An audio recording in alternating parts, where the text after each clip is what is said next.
दोस्तों, मैं एक लड़के को ट्यूशन पढ़ा रही थी, जो 10वीं में 2 बार फेल हो चुका था। वह 15 साल का नहीं, बल्कि 17 साल का था। ट्यूशन के समय वह हमेशा मेरी तरफ ही देखता रहता था।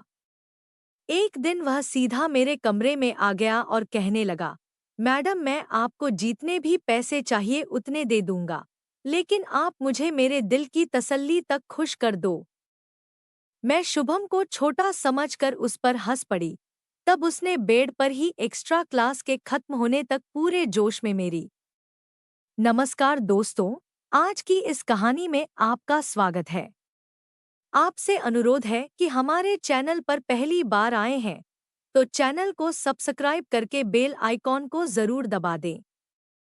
इस कहानी को लास्ट तक जरूर सुनिएगा, बहुत मजा आएगा। तो चलिए कहानी शुरू करते हैं। मेरा नाम ममता है।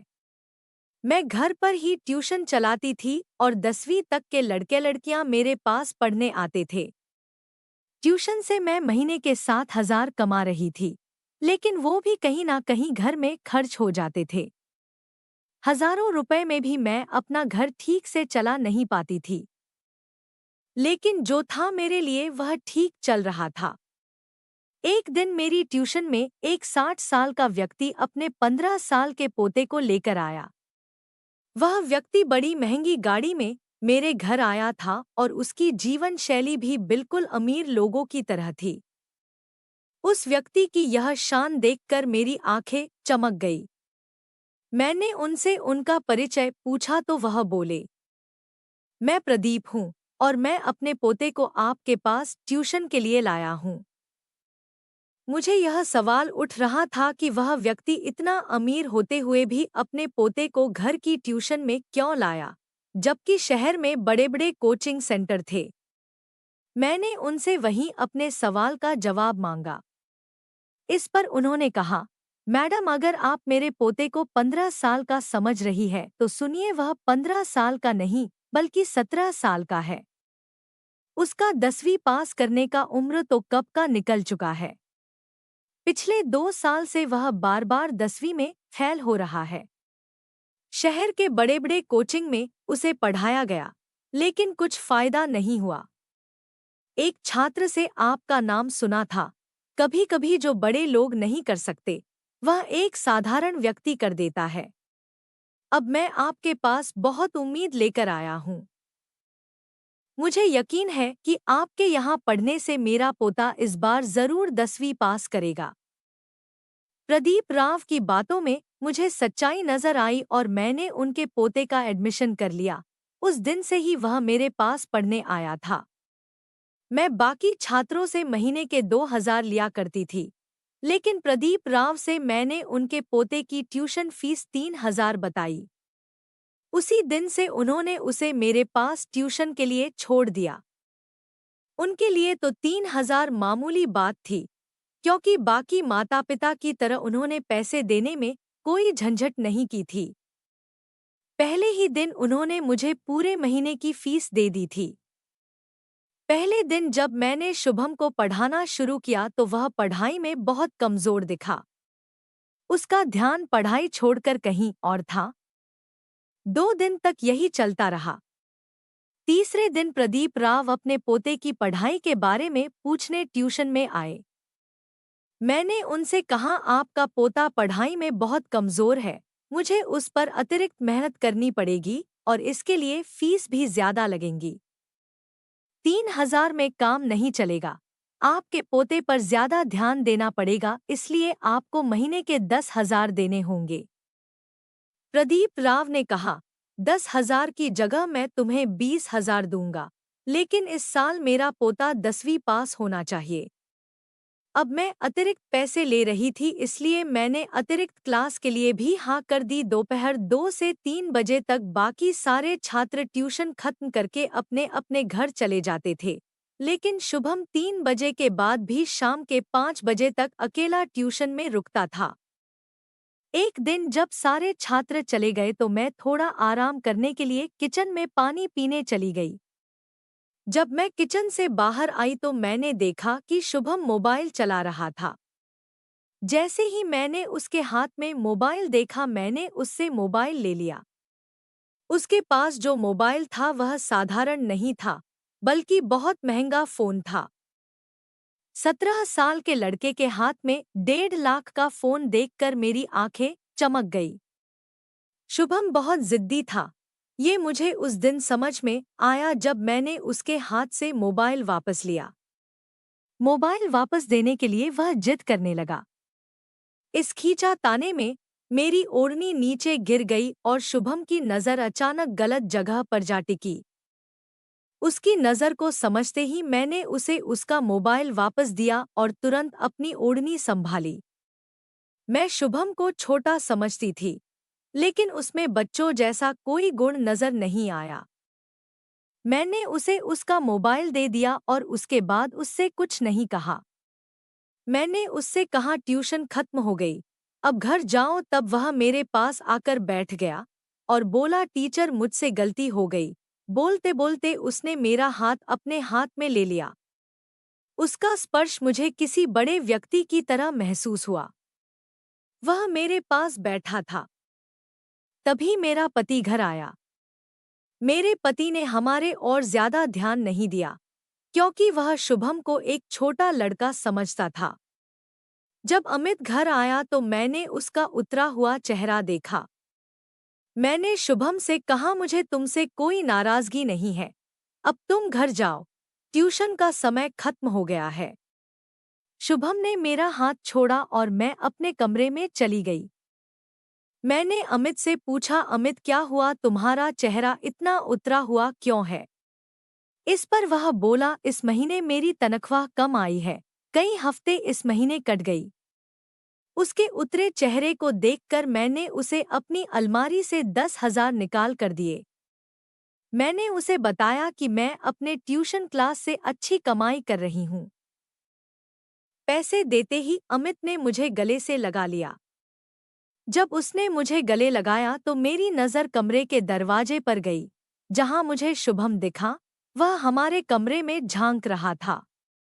उसे देखते ही मैंने कहा, शुभम तुम यहाँ। तब वह अमित के सामने हिचकिचा सा बोलने लगा। शुभम ने कहा, टीचर मुझे मैथ का एक सवाल समझ में नहीं आ रहा था, इसलिए मैं रुका था। तब अमित फ्रेश होने के लिए बाथरूम में चला गया। मैं शुभम को लेकर बाहर हॉल में आई। घर में ट्यूशन लेना बहुत मुश्किल होता है, क्योंकि बच्चों की नज़रों में क्या आ जाए यह कहा नहीं जा सकता। हॉल में आते ही शुभम ने कहा, गणित मैं कल समझ लूंगा, और फिर वह घर चला गया। अगले दिन शुभम एक्स्ट्रा क्लास के लिए 3 से 5 बजे तक रुका। उसे मैंने थोड़ा अभ्यास देकर अपने कमरे में चली गई। आज शाम मैंने तय किया था कि मैं अपने लिए एक जोड़ी झुमके खरीदूंगी। पिछले कई महीनों से मैं इसके लिए पैसे जमा कर रही थी। जब मैं कमरे में जाकर अलमारी देखी तो वहां केवल 5,000 रुपए थे। मैंने कुल 30,000 रुपए जमा किए थे, जिनमें से 10,000 रुपए मैंने अमित को दिए थे। बाकी 15,000 रुपए कहाँ गए मुझे कुछ समझ नहीं आया। आखिरकार मेरी आंखों में आंसू आ गए। तभी अचानक शुभम वहां आ गया। उसने मेरे आंसू पोंछे और मुझसे पूछा कि क्या हुआ। मेरी समस्या सुनकर शुभम अपने बैग से 20,000 रुपए लाया और मेरे हाथ में रख दिए। मैंने भावुक होकर उसे गले लगा लिया। हालांकि मैंने भावनाओं में बहकर उसे गले लगाया था, लेकिन शुभम ने मुझे कुछ अलग तरीके से पकड़ा था। उसका स्पर्श गलत जगह हो रहा था। जब अचानक मुझे उसका एहसास स्पर्श महसूस हुआ, तो मुझे एहसास हुआ कि शुभम अब छोटा नहीं रहा। मैंने तुरंत उसे अपने से दूर कर दिया। जब मैंने उसकी नज़र देखी तो मैं हैरान रह गई। मैंने उससे पैसे वापस ले लिए और उसे बाहर हॉल में भेज दिया। उस दिन के बाद से शुभम मुझसे और ज्यादा चिपकने लगा। वह मुझसे हंसकर और खेलकर बात करने लगा था। ऐसे ही दिन बीतते गए। कुछ दिन बाद जब मुझे फिर से पैसों की जरूरत पड़ी, शुभम की नज़र फिर से फिसल गई। वह मुझे ऐसी जगह घूर रहा था कि मुझे अपने दुपट्टे का भी ध्यान नहीं रहा। मेरी नज़र शुभम पर थी। वह पुरुष जो स्त्री के नखरे उठाता है और उसे खुश रखता है, उसी के साथ समय बिताने की स्त्री की इच्छा होती है। पिछले कुछ दिनों से मैंने अपने पति को खुद से दूर रखा था, क्योंकि वह मेरी जरूरतें पूरी नहीं कर पा रहा था। इसीलिए उसे मेरे साथ समय बिताने का भी हक नहीं था। जब मैंने अपना दुपट्टा ठीक करना शुरू किया तो शुभम ने मुझे अपना एटीएम कार्ड दे दिया। उसका इरादा यही था, क्योंकि मैं अपना दुपट्टा ठीक ना करूं। मेरी सुंदरता देखकर वह मेरी मदद कर रहा था। ये मुझे समझ में आ गया था। धीरे धीरे मैंने शुभम को अपने जाल में फंसाना शुरू कर दिया। अब उसका ध्यान पढ़ाई से हटकर मुझ पर ज्यादा था। मुझे भी उसका ध्यान अपनी ओर से हटने नहीं देना था। एक दिन शाम को शुभम के दादाजी उसे लेने आए थे। उन्होंने कहा, आपके पास मैंने शुभम की ट्यूशन लगाकर सही निर्णय लिया है, क्योंकि उसे ट्यूशन में आने की बहुत ज्यादा चाहत होती है। शुभम को पढ़ाई की चाहत थी या किसी और चीज की, यह उसके दादाजी को नहीं पता था। एक बार शुभम ने मुझसे कहा, टीचर, आप साड़ी से भी ज्यादा अच्छे छोटे कपड़ों में लगेंगी। तब एक्स्ट्रा क्लास के समय शुभम मुझे शॉपिंग के लिए मॉल में ले गया। उसने मुझे बहुत महंगे कपड़े खरीद कर दिए। मैंने उससे कहा, तुम इतना पैसा खर्च कर रहे हो, अगर तुम्हारे दादाजी को पता चला तो? इस पर शुभम ने कहा, अगर दादाजी को पता चला कि मैं कितना पैसा खर्च कर रहा हूँ, तो भी वे मुझे कुछ नहीं कहेंगे, क्योंकि मेरे खर्च के लिए वे खुद पैसे मेरे अकाउंट में डालते हैं। दादाजी मुझे 50,000 रुपए पॉकेट मनी देते हैं और पिछले कई सालों से मेरे अकाउंट में काफी पैसे जमा हो चुके हैं। मैंने आज तक किसी पर खर्च नहीं किया और अब तुम पर कर रहा हूँ। शुभम का जवाब सुनकर मेरी आंखें फटी की फटी रह गई। यहाँ मुझे महीना भर काम करने पर भी पूरे 30,000 रुपए नहीं मिलते और शुभम की पॉकेट मनी ही 50,000 रुपए थी। उसकी पॉकेट मनी होने के बावजूद अब मैं उस पैसे पर अपना अधिकार जमा रही थी। उसी पैसे से शुभम मेरी इच्छाएं पूरी कर रहा था। उस दिन मॉल में 2 घंटे घूमने के बाद मैं बहुत थक गई थी। घर आते ही मैंने आराम किया और फिर अपने कमरे में बाल सुखाने लगी। तभी शुभम मेरे कमरे में आ गया। मुझे बाथ गाउन में देखकर वह पूरी तरह से होश खो बैठा। मेरे पास आकर वह मेरे शरीर पर हाथ फेरने लगा। मैंने उसे खुद से दूर किया तो उसने मुझे जोर से अपनी ओर खींचा। शुभम ने कहा, टीचर, मैं आपको जो चाहिए वह दे रहा हूँ, तो आपको भी मुझे जो चाहिए वह देना चाहिए। शुभम ने मुझसे अपनी अनुचित इच्छा व्यक्त की थी। पिछले कुछ दिनों से वह मुझे अनजाने में अजीब ढंग से छूता था और मुझे अजीब तरीके से देखता था, लेकिन मैंने उसे कभी कुछ नहीं कहा। अब अचानक उसने अपनी अनुचित इच्छा जाहिर कर दी थी। मैंने शुभम से कहा, अगर मैं तुम्हें मना कर दूं तो? इस पर उसने कहा, तो मैं तुमसे दूर चला जाऊंगा। जब मुझे समझ आया कि अगर शुभम मुझसे दूर जाएगा तो मुझे उससे मिलने वाली आर्थिक मदद और मेरा घर सब कुछ बंद हो जाएगा, तब मैं घबरा गई। मुझे पैसों की बहुत जरूरत थी। मेरे पति की 30,000 रुपए की सैलरी में कुछ भी पूरा नहीं हो पाता था। हमारे 14 साल के बेटे को भी हमने पढ़ाई के लिए उसकी मामी के पास छोड़ रखा था और उसकी पढ़ाई के पैसे भी हमें बीच बीच में भेजने पड़ते थे। यह सब सोच विचार करके मैंने अमित को छोड़ दिया और शुभम को वह सब कुछ देने के लिए तैयार हो गई जो वह चाहता था। मुझे लगा कि शुभम को इन सब बातों की ज्यादा जानकारी नहीं होगी और वह क्या कर लेगा, लेकिन जब वह मेरे पास आया तो उसने किसी अनुभवी व्यक्ति की तरह मेरे साथ समय बिताना शुरू कर दिया। मैं शुभम को छोटा समझ रही थी, लेकिन वह बिल्कुल भी छोटा नहीं था।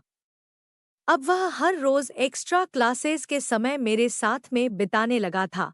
इसी तरह 2-3 दिन गुजर गए। एक दिन मैंने शुभम के पास ऐसी गोलियां देखी जो नहीं होनी चाहिए थी। मैंने उससे पूछा कि उसने यह ताकत बढ़ाने वाली गोलियां कहाँ से लाई। तो उसने कहा, पैसा फेंको तो सब कुछ मिलता है, जैसे तुम मुझे मिली हो। शुभम के ये शब्द सुनने में अजीब लगे, लेकिन मुझे पैसों की जरूरत थी, इसलिए मैंने उसकी बातों पर ध्यान नहीं दिया। मेरे साथ समय बिताने से पहले वह अक्सर उन गोलियों का सेवन करता था।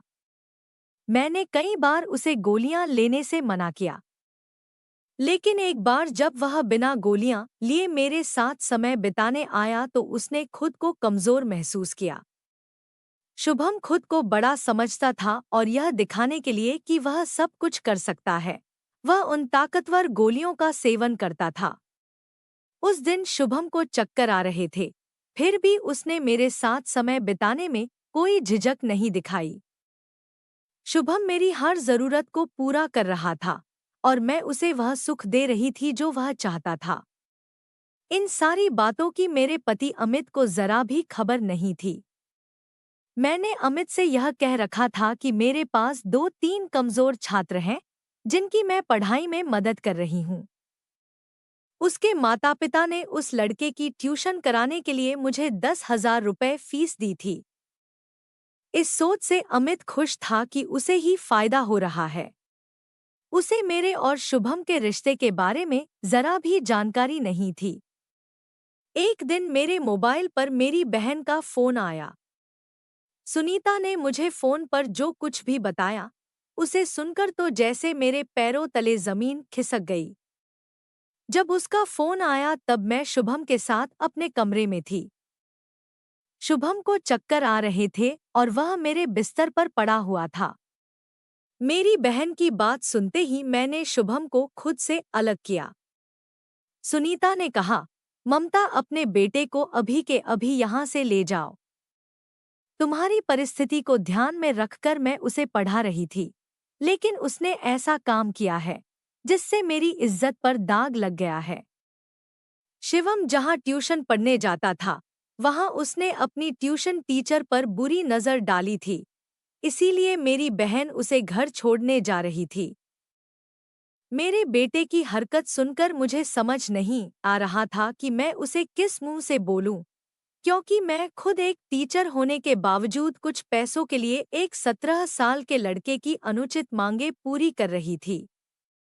उस दिन मुझे समझ आया कि अगर मैंने समय रहते शुभम को उन सारी बातों के लिए मना कर दिया होता और उसे बिना वजह अपने शुभम के जाल में ना फंसाया होता, तो आज मेरे बेटे ने ऐसा कुछ नहीं किया होता। शिवम ने जो किया वो मेरी ही गलतियों का परिणाम था। मुझे मेरी गलती का एहसास कराने के लिए ही शायद ये सब हुआ। उस दिन मैंने शुभम द्वारा दिए गए सारे गिफ्ट और पैसे उसे वापस कर दिए और उसे मेरी ट्यूशन में आने से सख्त मना कर दिया।